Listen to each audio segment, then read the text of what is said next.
नमस्ते. तुमच्या सगळ्यांचं स्वागत आहे अशोका सीड्समध्ये. ही अशोका सीड्सची दीपा म्हणून व्हरायटी आहे. ही 12 महिने ही व्हरायटी लावली जाते.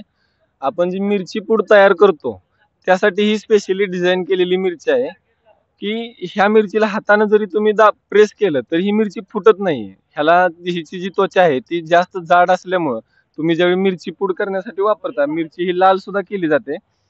लाल केल्यानंतर ना मिरचीला वजनही चांगलं आहे. त्यामुळं काय होतंय, मार्केटमध्ये तुम्हाला रेट सुद्धा चांगला मिळतोय व त्याचं प्रोडक्शन कॉस्ट जर कमी मिळत असेल आणि प्रोडक्शन जर जास्त मिळत असेल, तर लोकं याला पसंती सुद्धा जास्त देतात. 12 महिन्यामध्ये याची लागवड तुम्ही कधीही करू शकता.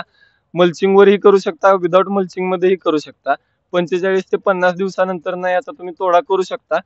तुम्ही ही मिरची लाल करण्यासाठी जर वापरली, तर 120 दिवसानंतर ना ह्या मिरचीला पूर्णपणे लाल मिरची होऊन तुम्हाला चांगलं उत्पन्न मिळू शकतं व मार्केटमध्ये चांगला रेट मिळू शकतो. Thank you sir. ओके.